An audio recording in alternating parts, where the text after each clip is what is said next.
तो हेलो दोस्तों, आपका स्वागत है मेरे चैनल पे। तो आज अभ्यास 7 एंड 8 है एसएससी स्टेनो के लिए। और यहाँ पे डिक्टेशन हर रोज़ होती है। अगर आप इस चैनल पर नए हैं तो चैनल को सब्सक्राइब करें एंड वीडियो को लाइक करें और शेयर करना ना भूलें। इससे आप अपनी प्रैक्टिस कर सकते हैं। 80 की स्पीड से मैं बोलता हूँ। महोदय, थल सेना के अधिसंख्य जवानों ने कहा है कि उन्हें अपने सेवाकाल में 2 वर्ष का विस्तार नहीं चाहिए। थल सेना अध्यक्ष से लेकर अधिकारियों और जवानों तक के सेवाकाल 2-2 वर्ष बढ़ाने की अधिसूचना हाल ही में जारी की गई थी।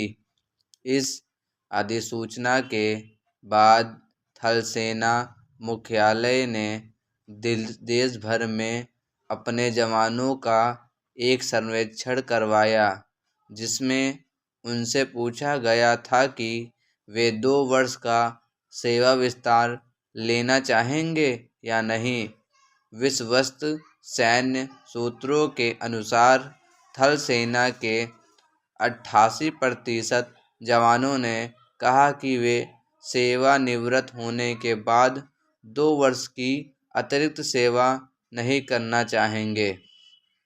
उल्लेखनीय है कि थल सेना के जवानों की अब तक 17 वर्ष की सेवा अवधि होती थी और इसके बाद उन्हें 2 वर्ष रिजर्व के रूप में अतिरिक्त सेवा जारी रखने का विकल्प था।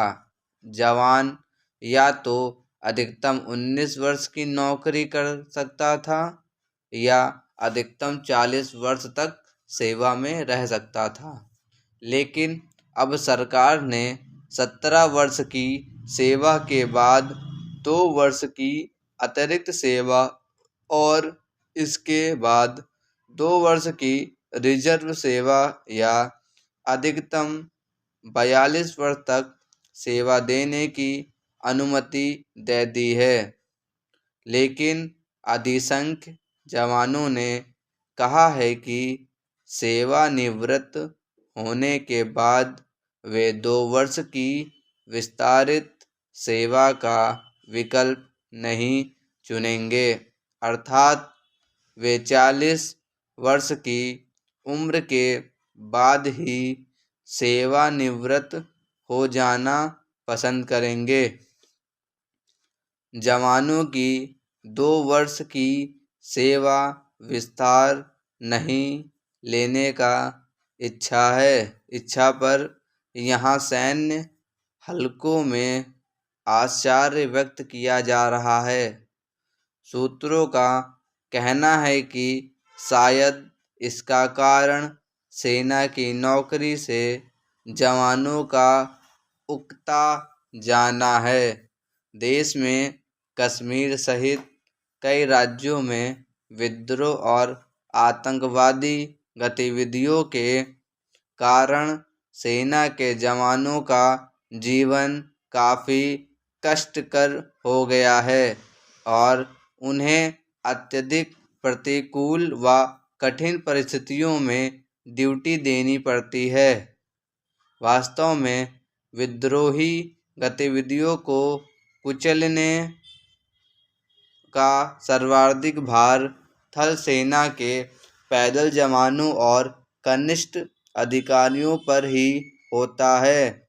सेना के अधिकतर अधिकारियों को तो दूर दराज के स्थान पर भी सपरिवार रहने की सुविधा होती है, लेकिन जवानों को शांतिकाल वाले सैन्य स्टेशनों पर भी अपने परिवार रखने की सुविधा नहीं होती, क्योंकि सैन्य छावनियों में जवानों के लिए आवास की समुचित सुविधाएं उपलब्ध नहीं होती।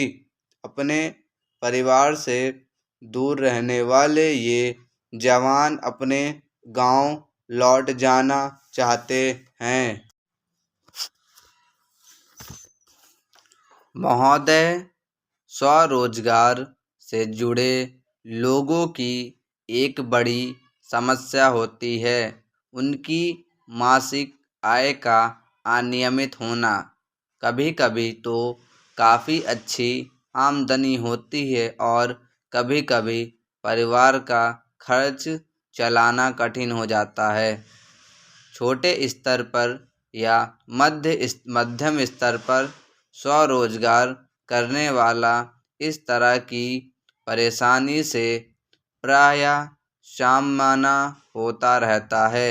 उदाहरण के लिए शेयर बाजार से जुड़े लोगों की स्थिति पिछले 3 वर्षों से खराब चल रही है, जबकि इससे पूर्व शेयर दलालों, उपदलालों, मर्चेंट बैंकरों आदि को अच्छा काम मिल रहा था। इस तरह के रोजगार से जुड़े लोग हमेशा भविष्य का सही आकलन नहीं कर पाते और इस कारण उनके लिए उस तरह की बचत योजना में हिस्सा लेना कठिन हो जाता है जिसमें प्रत्येक माह एक निश्चित राशि जमा करनी होती है। स्वरोजगार करने वालों को एक ऐसी बचत योजना चाहिए जिसमें इस बात की स्वतंत्रता हो कि बचतकर्ता समयानुसार जितना संभव हो उतना ही निवेश कर सके।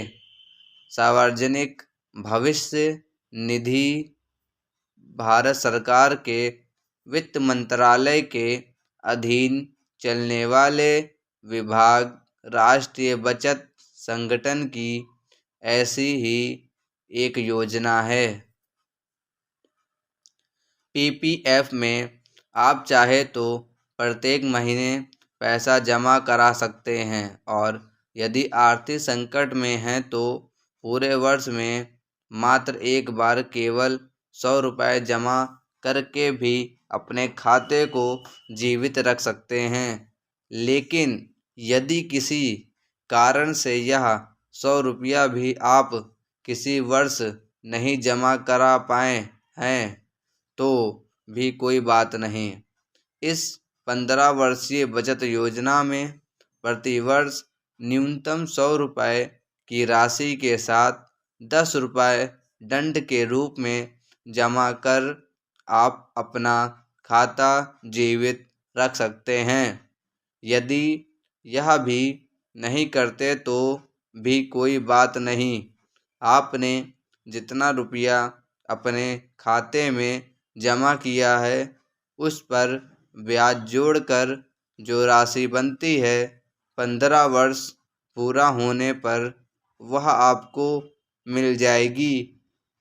पीपीएफ में रुपया जमा करने नहीं करने की स्वतंत्रता इसकी सबसे बड़ी विशेषता है। वर्ष में आप जब जब चाहे रुपया जमा करें, लेकिन एक वर्ष में आप अधिकतम 12 बार रुपया जमा कर सकते हैं। अर्थात आप चाहें तो प्रत्येक महीने एक बार जमा करें, लेकिन पूरे वर्ष में अधिकतम 12 बार तथा कुल राशि 60,000 रुपये तक ही जमा की जा सकती है। आगे उस वर्ष आप कोई जमा नहीं कर सकते।